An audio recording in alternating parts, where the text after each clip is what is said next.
Good morning, everyone. It is April Aronoff from my temple garden, sitting across from my bees on this beautiful Monday morning. So I have a little bit about myself that I'd like to share. And this is going to be a 1-minute reel, but then there will be a longer version of this also on my Instagram and Facebook, and you can just find me at my temple garden.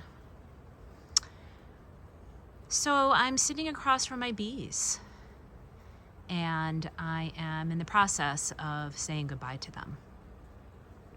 I have been a beekeeper, bee steward, more appropriately, for 5 years. Bees came to me in 2017 on the summer solstice.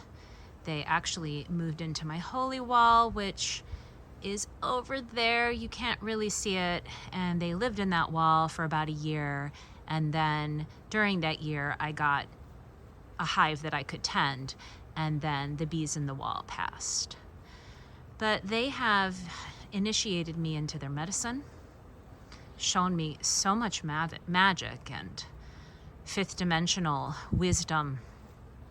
And I'm just so grateful to them. And the reason why I want to share is because in tandem with my letting go of the bees, I am also letting go of my 25-year marriage. My marriage ended right at the beginning of 2022, and it's been really hard. This was someone that was my beloved, my best friend, my other half, and it was not my choice. And he's always been by my side with tending the bees and caring for the bees. We've often done it together. And when I went into the hive in early February, just a few weeks later, after their sort of hibernation phase, they go through sort of a 3-month hibernation phase in California where you don't go in the hive. When I opened up the hive had left. The hive that I had had for the past 5 years, actually 4 years, had left. First I thought they had died, but I realized there were no dead bees. There were just very few bees, and then a few weeks later they were all gone. And that was just, of course, the harmonic of that was completely in tandem with the dying of my relationship. And I've been resistant to this. I did not want this relationship with my beloved to end. I did not want to let it go. I did not accept it for a long time. I was in deep, deep resistance. And when the bees left, I was just in shock. I mean, I had full understanding of what was going on and why they had left. They were just sort of matching the frequency and vibration of my relationship. But I went ahead and purchased a new hive, which is what you are looking at. And I got it shortly around my birthday and put it out in the full moon. And it was just so glorious and so wonderful to feel that fertility return. But it's been becoming clear to me that my time with tending bees is at a close. This is a pretty feisty hive. I think you can see how active they are. And I've been stung a few times, and just my land and property, which is so wonderful and so lush, is also kind of small. And I'm moving into a place where I'm wanting to hold space for a lot of community events here on my land, where we actually get a chance to sit on the earth and lay on the earth and do ritual on the earth. And it just gets a little bit limited with the bees, and this hive especially is very feisty. I'm trying to just respect their space and sit a little further back than I typically have in prior years. I mean, I've been sitting with the bees for the past 5 years. And so I sat in ceremony this past weekend with a wonderful group, and what became clear to me is I get to say goodbye on my terms to this hive, to my relationship, to all that is falling away, to all the death that has happened on the planet, and to hold space for rebirth and newness and for a better version of myself and this planet and humanity. And so I'm going to spend the next, I don't know how long it is, I think it's 23 days. There's a wonderful beekeeper who's going to come take the bees on June 28th. So it'll be almost exactly 5 years. It'll be about a week after the summer solstice. And it was the summer solstice that they came, that they will leave. And then this spot, I mean, the garden, while I can't, it's hard to imagine not having physical bees because they've been such an integral part of absolutely everything in the yard. They are firmly just imprinted here. I had a hive here. There, where my little Marian shrine is, there was a hive there, and there was another hive where I was sitting. So there's going to be sort of an upgrade of this whole little area when the bees actually leave. So I want to take this opportunity to do a little honoring of the bees and a little releasing and honoring of my relationship, and really taking the time to feel into this letting go, into the surrender, into not knowing what the future holds, but having faith that there will be freedom and potency.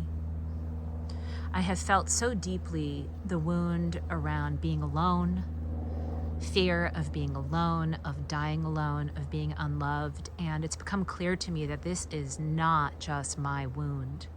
This is a humanity's wound.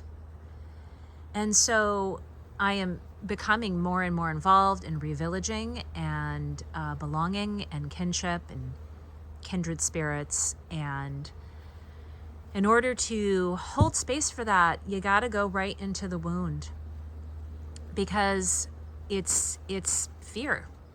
It's just that. It's fear and it's trauma, and it requires a lot to heal. And I am willing to do that work, and I invite you to join me in that process. So I've got my flower bowls here, and I'm going to go ahead and move them over to my Marian area. And I'm going to do a little bit of a blessing for the bees and for the relationship. I also have some cacao. So, saying goodbye. How much I loved my husband. Still love him. But of course it's not the same. Honoring the life that we've lived, all the experiences that we've had, our journey together. Ooh, got some blockage here. This particular shell holds rocks, one that he gave me shortly after we met and began courting all those years ago, and another one that looks like a heart, and there's a rhodochrosite in the middle for love. And let's see if we can get a little teeny rose to go in here. Maybe a little bit of jasmine. May we both continue to release this relationship with grace and ease and strength and courage. May this land continue to grow and thrive and become more and more available for other people to heal, to experience the magic that is here. I am so blessed to have this sacred garden. This garden is filled with roses and fae and unicorns and dragons. And I am opening up the space more and more to my community, and really wanting people to experience that inspiration, that magic, that ability to clear and to create, to surrender what needs to surrender to the earth, the altar, to yourself. So I'm going to go ahead and add some here. And I'm giving thanks to the bees. My God, I mean, there's really no words. Countless times I've sat with them. They've shown me their fifth dimensional magic. They completely saw me through COVID. I can't even begin to tell you how often I sat with my bees many a morning when the pandemic was in its early stages, and just there was just so much incredible fear out in the field. There's still fear. And unfortunately, people have just become accustomed to it. And I think it steers the ship for quite a few. So the invitation is to release, to recognize that sometimes things need to die away before they can be reborn. And I believe that we are in that place right now.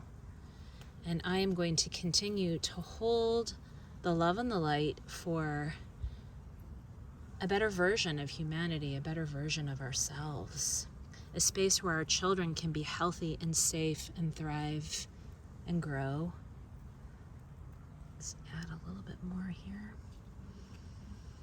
Here we go.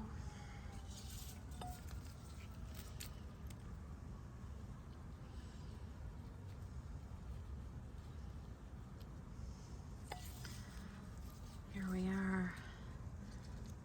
Okay. And before I close, I'd like to, wow, isn't that gorgeous? That is just so beautiful. I'd like to just give a little cacao offering to the bees and to the earth for all that you do for this planet, for us.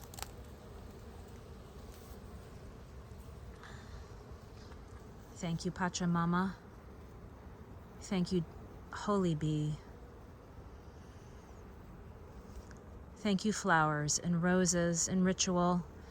Without ritual, I really just don't know how I would function these days.